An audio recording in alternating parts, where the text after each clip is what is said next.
Inside a luxury restaurant, an arrogant CEO openly humiliates a black waitress, mocking her in French, assuming she won't understand. Guests pause, the tension thickens, and all eyes turn toward her. Calm yet dignified, she doesn't flinch. Her silence carries more power than his arrogance. The stage is set for an unexpected reply. Regardla. Elle n'a même pas l'air de partner ici. Look at her. She doesn't even look like she belongs here. The words slice through the soft hum of the chandelier-lit restaurant. The man who spoke them sat in a crisp tailored suit, his wrist heavy with a gold watch that gleamed each time he lifted his hand. He was Robert Harlan, a CEO known more for his arrogance than his business success. He leaned back in his leather chair, smirking at the waitress standing before him. She held a notepad steady, her posture straight, her expression calm. The restaurant buzz had slowed, tables nearby had fallen silent, forks frozen in midair, conversations cut short. Everyone had heard it, though most pretended not to. The waitress's name was Elise. Her dark eyes flickered for a moment, but she did not break her composure. She was used to disrespect, but there was something sharper in this insult, the way it was delivered. In French, as though she were invisible, as though she lacked the intelligence to understand. Robert tapped his glass with a single finger. Water, cold, no lemon. Try not to get it wrong, he added in English this time, his tone dripping with disdain. A soft murmur rippled through the restaurant. Couples exchanged uneasy glances. A man in the corner shook his head slowly. A woman covered her mouth, whispering to her companion. The air was charged with discomfort. Elise nodded, her voice measured. Of course, sir. Her calm tone unsettled him. He had expected either anger or submission, not this quiet dignity. Robert leaned forward, eager to provoke her further. You know, he said, again slipping into French, these places hire anyone now. No class, no culture. Not even the language of sophistication. The words, smooth yet cruel, hung in the air like smoke. He laughed lightly, glancing at the men seated with him, two executives who forced uneasy chuckles, unsure whether to join in or distance themselves. Elise turned slightly, her footsteps soft against the marble floor as she walked toward the bar. Each step was slow, deliberate, the weight of eyes following her. Behind her, Robert's voice carried once more, louder this time. Do you think she even knows what I'm saying? Or is it just noise to her? That broke the last bit of pretense. Gasps came from a table nearby. A young couple shook their heads in disbelief. The manager, standing at the far end, shifted uneasily but said nothing. The silence was heavy when Elise returned. She carried the glass of water with steady hands, not a drop spilling as she placed it in front of him. Robert grinned, ready to release another sting, but something in her gaze halted him. For the first time, she met his eyes fully. There was no anger there, no flustered submission, only a quiet strength that unsettled him more than any outburst could have. The chandelier's crystals caught the light, scattering it across the polished tables. The clinking of glasses from distant corners seemed louder in the hush. Every guest in the room waited, sensing something was about to shift. Robert leaned in, smirk widening. Say, do you even know what French is? Or is it just fancy noise? His words carried arrogance, but also a hint of nervousness, like a man testing limits he didn't fully understand. Elise stood silent for a moment, the notepad still in her hand, her posture unwavering. She didn't rush to respond. She didn't need to. The calm in her presence was louder than his insults. Her lips parted slightly. Her voice calm yet cutting through the tension. Sir, she said softly, it's unwise to assume silence means ignorance. The room stilled even further. Chairs didn't creak. Glasses didn't clink. The pause was heavy, pregnant with expectation. Robert blinked, his smirk faltering just a fraction. And then she inhaled, her next words poised on the edge of revelation. Elise's calm but piercing statement leaves the restaurant breathless. As everyone waits for her next words, the reply that could shatter his arrogance, the restaurant's air seemed to hold its breath. Robert leaned back, expecting laughter, expecting her to stumble or withdraw. But Elise did neither. She stood firmly, her dark eyes locked on his with quiet certainty, and then, in perfect fluid French, she spoke. Monsieur, votre arrogance est plus brillante que vos mots. Et croyez-moi, je comprends chaque syllabe. Sir, your arrogance is louder than your words. And believe me, I understand every syllable. The room froze. Forks clattered onto plates. A woman's hand flew to her mouth, muffling a gasp. Even the distant hum of the air conditioner seemed to hush in respect to the weight of her voice. Robert's smirk collapsed. His jaw tightened as his eyes flickered, searching for footing he no longer had. One of his executives coughed awkwardly, hiding a grin behind his hand. The other stared down at the tablecloth, refusing to meet anyone's gaze. Elise didn't move closer. She didn't need to. Her calm voice carried across the polished tables with effortless authority. You thought your language would shield your cruelty, she continued, now in English, slow and deliberate. But the problem isn't that I understand your words. The problem is that you believe no one else sees what you are. Murmurs erupted around the room.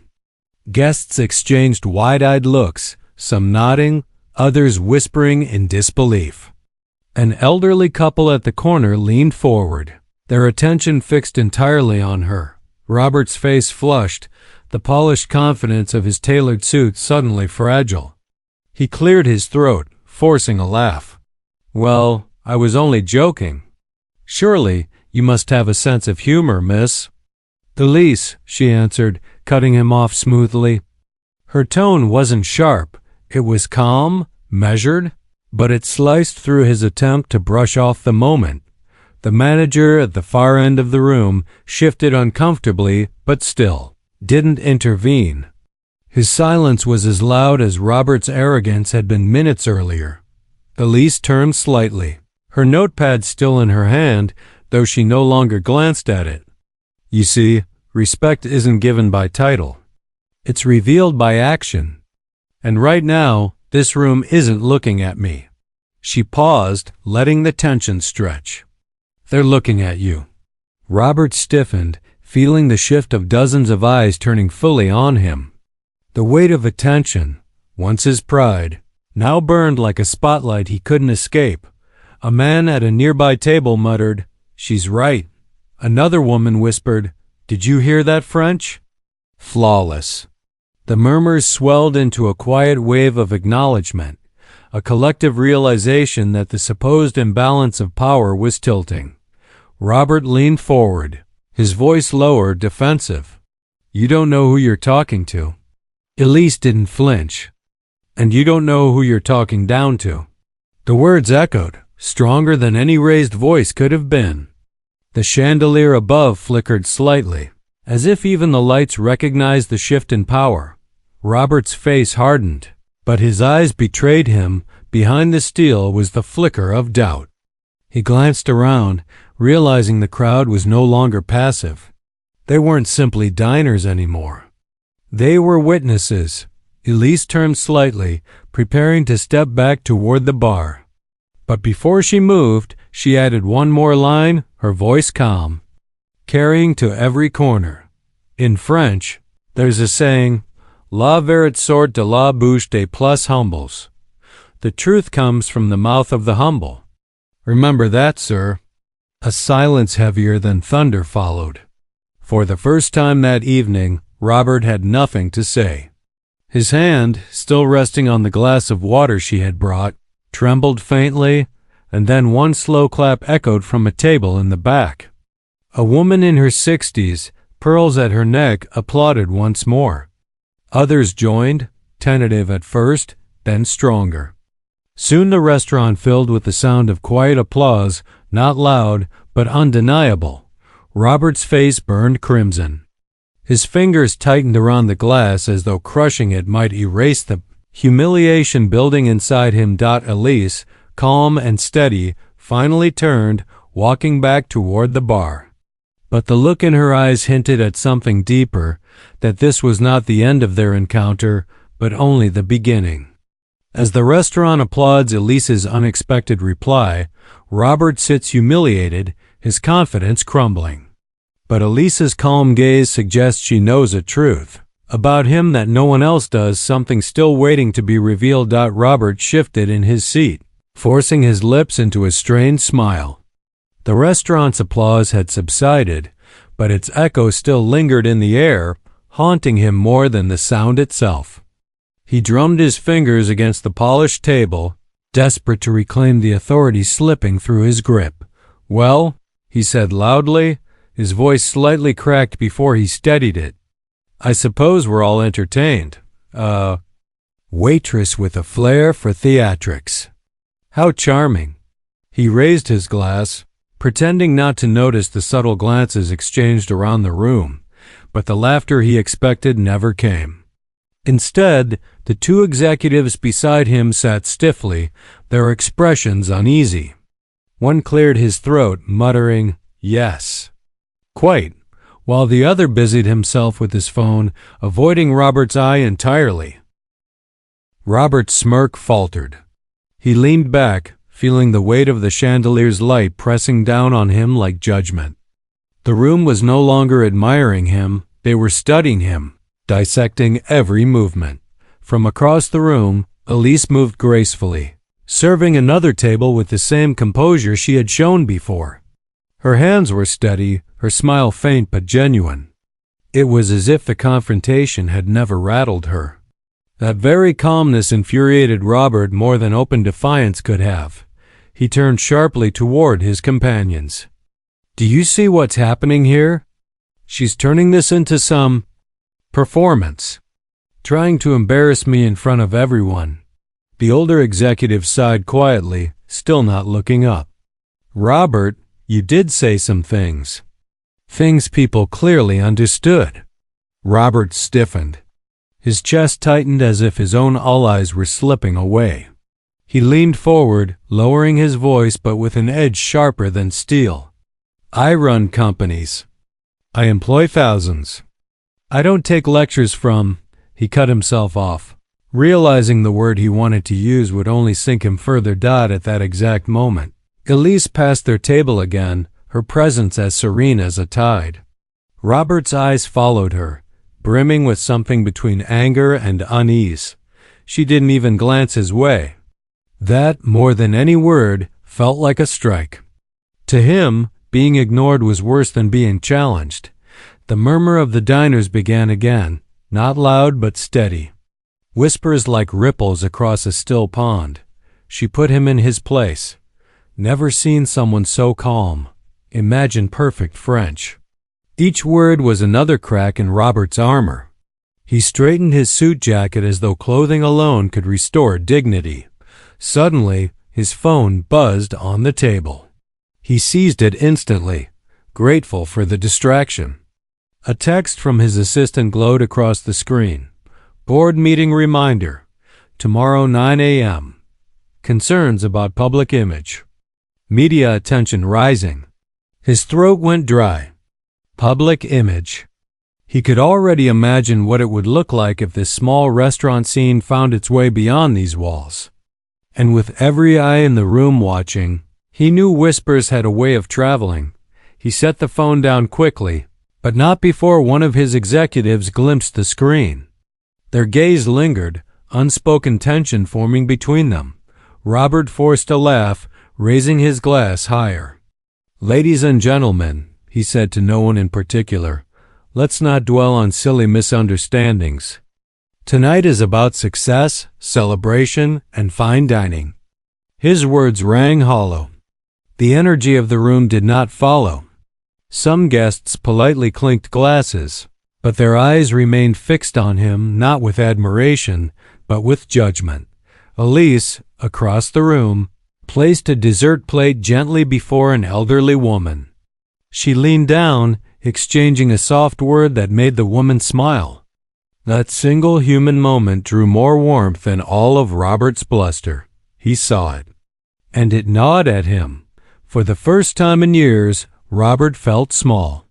His power, so often measured in money and titles, was useless against this waitress's quiet dignity. And worse, she wasn't even fighting him, she was simply being herself. The executive with the phone finally looked up. "Robert, maybe let it go." His voice was cautious but firm, like a man watching a cliff crumble beneath someone's feet.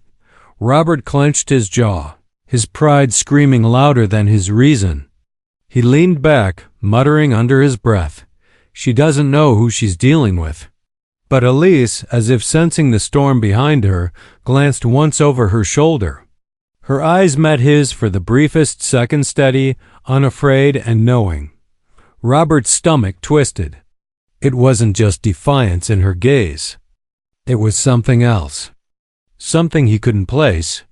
Something dangerous. Robert convinces himself he can still crush Elise, but her knowing glance unsettles him. What does she know about him?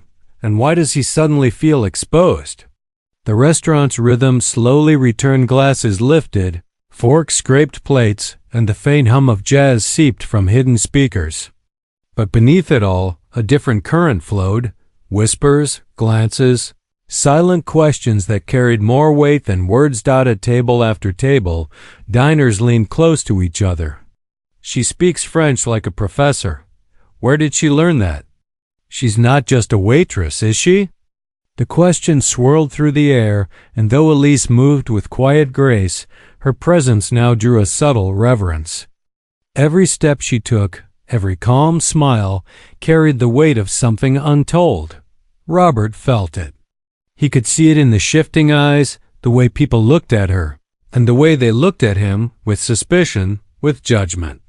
He tugged at his cufflinks, as though adjusting them could restore the dignity slipping further with each passing minute. "Elise," a woman called gently from a nearby table. The waitress turned, her posture graceful. "That was beautiful. You're French. Where did you study?"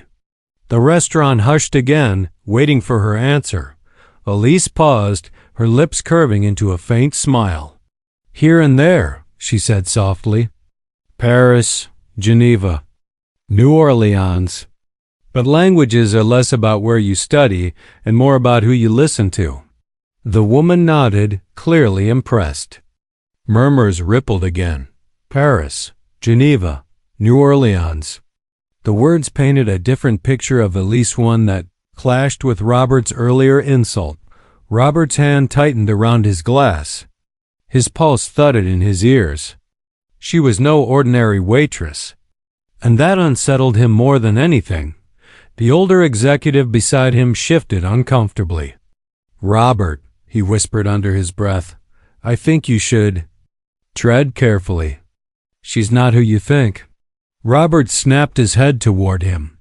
"She's a waitress," he hissed, though even as he said it, the word rang hollow. Elise continued her work, collecting empty plates, exchanging polite words, her every movement carrying a composure that made Robert's arrogance look childish in comparison. Her silence was no longer neutral, it was commanding. He could not stop staring at her. Every step she took felt like a threat, though she did nothing to provoke him. That was the cruelest part. She didn't need to. His phone buzzed again. Another message from his assistant. Board members concerned. Reminder. Press waiting tomorrow. Handle yourself carefully. He cursed under his breath, shoving the phone face down. The timing was unbearable. It was as though the universe itself had conspired to peel away his mask in this very room. Elise returned to his table, calm and steady. "Is there anything else you need, sir?" she asked, her voice polite yet layered with something unspoken. Robert forced a laugh, louder than necessary. "No, I think we've had enough. Lessons for tonight, haven't we?" She tilted her head slightly, studying him. Lessons are strange things, she said quietly, just for him. You can ignore them in the moment, but they follow you home. Robert froze. The words, simple yet cutting, sank deeper than any insult could. For a moment, he felt stripped bare not by what she said, but by what she might know. His companions noticed his reaction. One leaned back, lips pressed tight, while the other gave Elise a respectful nod. Robert hated the way their loyalty was shifting with every passing second. "Do you know who I am?" he asked finally, his voice lower, harsher. Elise didn't flinch. Her calm gaze met his without hesitation. "Do you know who I am?" The air cracked like thunder. Diners froze again, the weight of her question falling heavy across the room. It wasn't arrogance, it was truth, spoken with the calm certainty of someone who held more power than appearances suggested. Robert's breath caught in his throat. He searched her face for an answer, but found none. All he saw was the quiet dignity that unsettled him more with every heartbeat. And then, Elise stepped back, her hands folded neatly before her. "Enjoy your evening," she said softly, before moving toward another table. But her words lingered. "Do you know who I am?" They replayed in Robert's mind like an echo he couldn't silence. Elise's calm question, "Do you know who I am?" hangs in Robert's mind, leaving him rattled. The restaurant whispers grow louder, and Robert realizes she may not just be a waitress, but someone who knows a truth about him. Robert's fork clinked uselessly against his plate. The steak, once a symbol of status, now tasted like ash in his mouth. Across the room, Elise moved gracefully from table to table, her presence like a current the entire restaurant unconsciously followed. But Robert's mind wasn't on the food. Her words replayed again and again. "Do you know who I am?" It wasn't just a challenge. It was a warning. The diners whispered still, no longer subtle. Their words crawled into Robert's ears whether he wanted them or not. "She's been to Paris. She must be educated. Do you think she's connected to someone important?" Robert clenched his jaw. He had worked his entire life to climb to the top, powerful deals, ruthless decisions, his name etched into boardrooms. Yet tonight, it was slipping. Not from rivals, not from investors, but from a woman in an apron with nothing but words and presence. Elise returned to a table near the window, where an elderly gentleman sat alone with a book beside his plate. She set down his dessert with careful grace. He smiled warmly at her. "I heard your French earlier," he said softly, but loud enough for nearby ears to catch. "Remarkable. Reminds me of my days at the Sorbonne." Elise's lips curved faintly. "I know the Sorbonne well. I studied there for a time. Philosophy, actually." The man's brows lifted with admiration. "Ah, that explains it. You speak with... wait. With thought." Gasps spread across nearby tables. The Sorbonne. The whispers turned into waves. A philosophy student, fluent in French, calm as a seasoned diplomat, and yet she worked here, in this restaurant. Robert's stomach knotted. He nearly dropped his glass. One of his executives leaned closer, his voice barely a whisper. "She's not ordinary, Robert. You can't talk down to someone like that." Robert glared, his pride twisting tighter. "She's a waitress," he muttered again, but the words sounded weak, hollow even to himself. Elise moved on, continuing her work with the same composure, yet every interaction deepened the mystery. Guests now watched her with respect, even admiration. She didn't seek it. It followed her naturally. At the bar, the manager finally approached her in a hushed tone. "Elise, maybe keep it quiet. Mr. Harlan is an important client."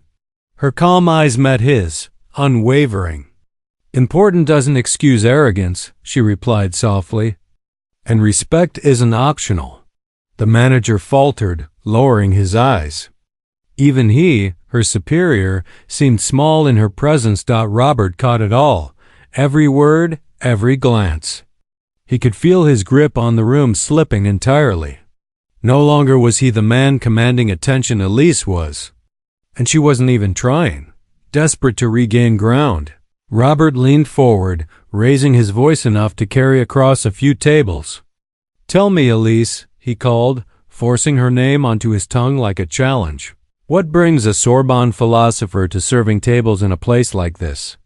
The restaurant hushed again. All eyes turned. Elise paused, then slowly faced him. Her hands rested gently against her notepad, her shoulders straight. "There's dignity in service," she said calmly. "More than in mocking others to feel taller." The words stung. Laughter didn't follow, only silence that pressed heavier against Robert's chest than applause ever could. Elise let the moment breathe before continuing. "But if you must know, life takes us through many rooms, classrooms, boardrooms, dining rooms. What matters isn't the room itself. It's who you become inside it." Her voice carried a truth that resonated deeply, even with those who had never stepped foot in a university. Heads nodded. Someone whispered, "That's wisdom." Robert felt the floor tilt beneath him. He had expected her to shrink, to stumble, to reveal a weakness he could pounce on. Instead, she revealed a strength he couldn't match. And then, as if twisting the knife, Elise added one final line. "Besides, sir, you and I may have shared more rooms than you think." The restaurant fell silent.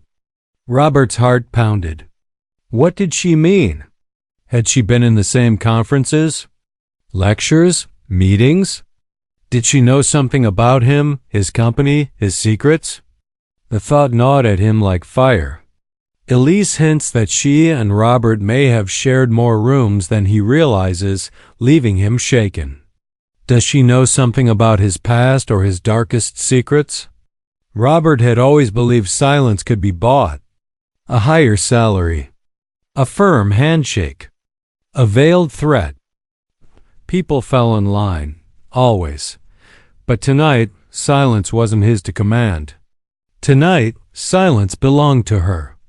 The room was alive with the sound of shifting loyalties. Murmurs in every corner, eyes darting not to him, the CEO with a reputation for power, but to Elise, the woman who had dismantled his pride with nothing more than words and composure. His wineglass trembled in his hand. He set it down too hard. Red liquid spilled across the white tablecloth, spreading like a stain he couldn't control. "Elise," he said again, forcing her name into the air as though repeating it would make her smaller. "You talk like someone who's lived in boardrooms, not dining rooms. So tell us, who are you really?" The demand was sharp. A trap. A challenge. Elise turned, her calm eyes meeting his across the candlelit space. She didn't flinch. She didn't rush. She let the question hang in the air long enough that every ear bent forward, waiting. "I am who I've always been," she said finally, her voice steady, almost gentle. "But I've seen what arrogance does to men who believe titles make them untouchable." The words landed like a blade. Gasps rippled. A woman at a nearby table whispered, "She's talking about him." Robert's throat tightened. He forced a laugh, brittle and hollow. Arrogance? Don't confuse confidence with arrogance. I built an empire. I didn't get here by serving plates. Elise's lips curved faintly, not in mockery but in something sharper truth. And yet here you are, in a room where respect can't be bought.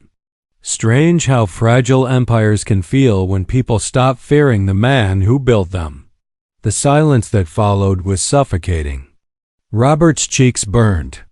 He could feel sweat beading on his forehead. Though the room wasn't warm, a young couple leaned together at a corner table, the man murmuring, "She's not scared of him at all." Robert's executives, once his shield, shifted uncomfortably.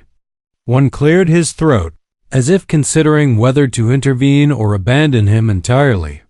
He slammed his palm against the table, the sharp sound making several diners jump. "Enough," he snapped. "You're a waitress. Nothing more. Don't act like you matter." But even as the words left his mouth, he knew they had doomed him. The reaction was immediate. Guests recoiled, shaking their heads. A woman near the front stood abruptly, glaring. "How dare you?" she hissed. "You don't speak to people like that." Others murmured in agreement. Some glared openly. The tide had shifted completely. Elise didn't raise her voice. She didn't need to. "You see, sir," she said softly, "respect isn't about what chair you sit in. It's about whether people would still listen if the chair was taken away." The line hit Robert harder than any deal gone wrong. For a second, he saw his future, an empty boardroom, the whispers of betrayal, investors walking away. His empire, hollow and crumbling. His hands shook. He gripped the edge of the table to steady himself. But Elise wasn't finished. Her gaze held his, unwavering. "You ask who I really am. Perhaps you should ask instead, who are you without your title?" The question rang through the restaurant like a bell tolling. Every head turned back to Robert, waiting, watching, judging. And for the first time in years, he had no answer. Elise flips the question back on Robert, asking him who he is without his title. The room holds its breath, and Robert realizes he has no answer. His carefully built mask is beginning to shatter. Robert's silence felt heavier than any outburst. He opened his mouth once, twice, but no sound came out. The candlelight flickered against his face, highlighting the cracks of panic forming beneath his polished exterior. Elise didn't press him, not yet. She let the silence work, let the crowd taste his vulnerability. Then she spoke, slow and deliberate. "You think you know people by the roles they play in front of you. A title, a uniform, an apron. But life is not so small, Mr. Robert. Sometimes, the one serving your table has walked through rooms you could never enter." The crowd stirred. Conversation sparked. Someone whispered, "She's hinting at something." "Did you hear that?" Robert's jaw tightened. He forced a smile, trying to claw back control. "Pretty words," he said, voice sharp with contempt, "but nothing more. You're just a waitress who picked up some fancy lines." Elise stepped closer. The room held its breath. She lowered her voice, but every syllable carried. "Do you remember Paris, 15 years ago? The conference on global trade?" The color drained from Robert's face. The audience didn't miss it. Gasps spread like fire. "I was there," Elise continued calmly. "Not as a server. Not in the background. I was invited." Robert's glass slipped from his hand, shattering on the floor. The sound cut through the restaurant like thunder. A man at the next table leaned forward, eyes wide. "Is she saying she knew him back then?" Robert's throat worked furiously. "Lies," he barked, but his voice cracked. "You weren't there. You couldn't have been." Elise tilted her head, almost pitying him. "Strange. You mocked me in French earlier, hoping no one would understand. But do you remember the French minister that evening in Paris? The one you offended with your arrogance? I translated for him." The room erupted. Diners whispered, pointing at Robert, eyes alight with disbelief and judgment. Robert's face burned crimson. "Enough!" he thundered, his voice trembling. "You're twisting stories. You don't know what you're talking about." But his hands betrayed him. They shook openly now, knuckles pale as he gripped the tablecloth like a lifeline. Elise's gaze didn't waver. She spoke softly, but her words cut clean. "I know more than you think. And if you've forgotten, I haven't." The atmosphere turned electric. People leaned forward, hanging on every syllable. Elise wasn't just a waitress anymore. She was someone with history, with truth, with power. Robert's executives exchanged uneasy glances. One muttered, "She's telling the truth." I was at that conference. Robert's head snapped toward him, fury in his eyes. "Shut up." But it was too late. The crowd had already chosen. The whispers grew louder, sharper. She knew him. She translated. She was there. "He's lying. He's afraid." Robert stumbled back a step, as if the floor itself had betrayed him. His empire, built on control and fear, was beginning to collapse under the weight of memory and witness. And Elise stood tall, serene, untouchable. She met his gaze once more, her tone steady. "You asked who I am. I'm someone you underestimated then and now." The room went still, waiting for Robert's reply. But he had none. Elise reveals that she once translated at a high-profile Paris conference where Robert was present, leaving the crowd buzzing with shock. Robert is cornered, trembling, and the diners now openly question his truth. For years, Robert had relied on a single weapon perception. He knew how to look untouchable, how to make others feel small in his shadow. But tonight, perception was deserting him, slipping through his fingers like sand, and Elise was the tide that washed it all away. She stood firm, her apron still tied neatly around her waist, yet her presence filled the room with a gravity Robert couldn't match. Her voice carried the calm weight of someone who no longer needed to prove anything. "You've built your image on control," Elise said, her tone even. "But images are fragile. They shatter under truth." Robert barked a laugh, the sound bitter, desperate. "Truth? You've polished a story, but it won't work. No one here will believe that a server like you is once anything else." A diner spoke up before Elise could. "I believe her." The voice came from a gray-haired man at a corner table, his eyes sharp behind his glasses. He leaned forward.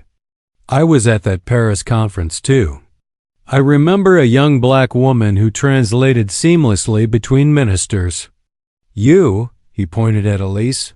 "It was you." The restaurant gasped in unison. Robert's head whipped toward the man. "You're mistaken. You don't know what you're saying." But the man shook his head firm. "I never forget a voice." Elise inclined her head respectfully. "Thank you, sir." The confirmation cracked something deep inside Robert. His facade, once so carefully curated, was splintering. He tried to gather himself, straightening his jacket, but his voice betrayed the tremor he couldn't hide. "Fine, maybe you were there. Maybe you translated. But what does that make you now? You're still nothing." The cruelty in his words backfired instantly. The crowd's reaction was sharp, almost audible in its disapproval. A woman rose from her chair, fury flashing in her eyes. "How dare you?" she snapped. "You think people are measured by jobs, by money? Shame on you." Others murmured in agreement. Some clapped softly, their support for Elise swelling like a tide Robert couldn't control. Elise didn't move. She let the moment breathe, let the outrage fall on him instead of her. Then she spoke, her words quiet but piercing. "I earned a degree in linguistics from the Sorbonne," she revealed. "I've worked with diplomats, scholars, and leaders across Europe. I chose to step away from that world, but don't mistake choice for failure." The air in the restaurant changed instantly. The revelation hit like a thunderclap. Gasps filled the space. Diners turned to one another, astonished. The Sorbonne? Diplomatic work? The room was alive with disbelief turning into admiration. Robert's face drained of color. He opened his mouth, but only stammered, "No. No, this can't."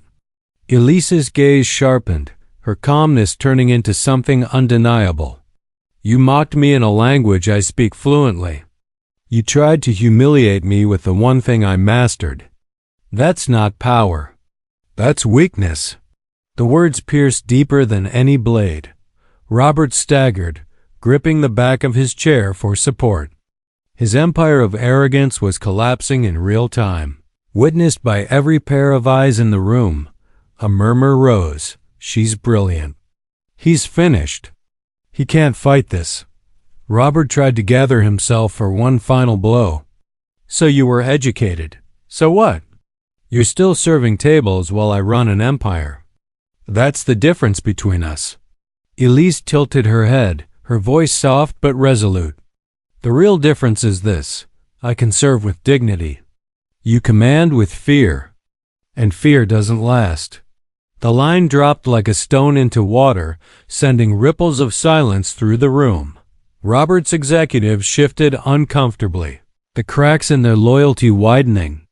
They no longer looked at him with respect, but with doubt, and in that silence, Elise stood radiant not just as a waitress, but as a woman who had reclaimed her voice, her past, and her dignity before all. Elise reveals her education and prestigious past, stunning the room and leaving Robert visibly shaken. The diners side with her openly, while Robert realizes his grip on both perception and loyalty is breaking. Robert had always believed collapse came quietly. Behind closed doors, an investor's phone call, a boardroom betrayal, a headline buried in tomorrow's paper. But tonight, collapse came in the open. It came with whispers, with stares, with applause for someone who wasn't him. Elise? Someone called softly from the crowd, their voice trembling with admiration. Tell us more. The room leaned toward her as if she were the one commanding the stage now. Robert's chest constricted. For the first time in his career, the spotlight had shifted, and no amount of money or authority could drag it back. You listened to her? Robert snapped, his voice cracking. She's nothing. She's no one. The words fell flat. Even to his own ears, they sounded desperate, hollow. Elise didn't need to raise her voice. Her composure itself was a weapon sharper than rage. You built your reputation by stepping on others. But reputations built that way can't hold. They break the moment truth touches them. Her words were met with nods, soft murmurs of agreement. One of Robert's executives, tall, silver-haired, once fiercely loyal, rose slowly from his chair. His voice was measured, almost regretful. She's right. Robert spun toward him, fury in his eyes. What did you say? The man met his gaze, unflinching. I've defended you for years, Robert. I've told myself arrogance was confidence, cruelty was leadership. But tonight, I see it differently. You've embarrassed yourself. And us. Gasps rippled through the restaurant. Heads turned. Robert's world tilted. No, Robert whispered, shaking his head. You can't, but another executive stood. And another. Their silence was louder than any speech. They're turning on him. Someone in the crowd muttered. Right here in public. Robert felt his throat close. The empire he had built brick by brick, dollar by dollar, was crumbling, not in boardrooms or headlines, but under candlelight and linen tablecloths, dismantled by truth and dignity. He slammed his fist on the table. Do you think this matters? I still own the company. I still have the power. Elise's eyes softened with something that looked almost like pity. Power built on fear doesn't last when fear is gone. Look around you, Robert. No one fears you anymore. He turned, wild-eyed. The diners who once watched him with awe now stared with disdain. Some whispered. Others shook their heads. And a few his own employees avoided his gaze entirely, ashamed. His chest heaved. His hands trembled. Sweat dampened his collar. For the first time, he looked small, swallowed by the very stage he once commanded. Elise stepped forward, her voice calm but resolute. You mocked me, hoping to shrink me. Instead, you revealed yourself. Not powerful. Not untouchable. Just a man clinging to titles. The crowd broke into applause, quiet at first, then swelling. echoing through the restaurant until Robert's face burned red with humiliation. He tried to shout over it, but his voice cracked. "Stop, all of you stop." No one listened. The applause belonged to her. His legs weakened. He grabbed the back of his chair for balance, his empire collapsing around him in real time. He wanted to deny it, to fight it, but the truth was undeniable. And Elise stood calm, radiant, untouched, every inch the opposite of the broken man before her. Robert's executives and the crowd openly abandoned him, leaving him humiliated and powerless. The applause for Elise grows, and Robert realizes that his empire of fear is collapsing right in front of him. The restaurant had never been so loud. Applause thundered like a storm, bouncing off the polished walls, echoing in Robert's ears. Every clap was a nail in the coffin of his authority. He raised his hands, desperate to stop it. "Enough!" he shouted, voice ragged. "I am still the CEO. I am still in charge." But no one stopped. No one cared. For the first time in his life, Robert's title meant nothing. Elise waited until the clapping softened, then stepped forward, her voice steady and clear. Titles fade. Money fades. But the way you treat people, that stays. Her words struck deeper than any insult, and the silence that followed was heavy, reverent. Every eye turned to her. She no longer looked like a waitress standing in an apron. She looked like a leader reclaiming her voice. Robert shook his head, his voice trembling. "You don't understand. Everything I've built. It can't just vanish." Elise studied him quietly, then spoke with calm finality. "Empires don't vanish, Robert. They crumble one cruel word, one arrogant act at a time.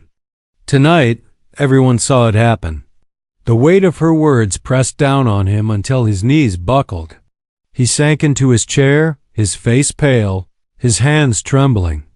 Gasps rippled as Elise untied her apron and folded it neatly on the table. "For those who wonder," she said, her tone measured, "I didn't step away from my career because I failed. I stepped away because I chose peace over pride. But peace doesn't mean silence. And tonight, silence ends." The crowd erupted again, not with whispers this time, but with cheers. Some diners stood, clapping, others wiped tears from their eyes. Robert's executives exchanged grim looks, each one realizing the truth. His reign was finished. One finally said it aloud, his voice cold and cutting. "We can't follow a man who behaves like this." Robert's head snapped up. "You can't leave me. I made you all." But the words dissolved into the cheers rising louder and louder, drowning him out. He tried to speak again, but no sound came. His voice, once sharp enough to command boardrooms and silence opponents, was gone. He opened his mouth, but nothing emerged, and in that silence, Elise's presence grew even larger. She turned, addressing the crowd one final time. "Dignity isn't in power. It's in how we stand when we're mocked, how we respond when others try to strip us of worth. Tonight, you've all seen the difference between arrogance and dignity." A woman near the front, tears streaking her cheeks, whispered, "She's remarkable." The restaurant rose in unison, clapping until the sound was deafening. Robert buried his face in his hands, his empire crumbling as Elise walked away with grace. The final image was unforgettable, a powerful CEO reduced to silence, and a so-called waitress rising with dignity, her truth shining brighter than his title ever had. Robert, once arrogant and untouchable, is left in complete silence, his empire shattered, his dignity stripped. Elise walks away, having reclaimed her voice and revealed the true difference between arrogance and dignity.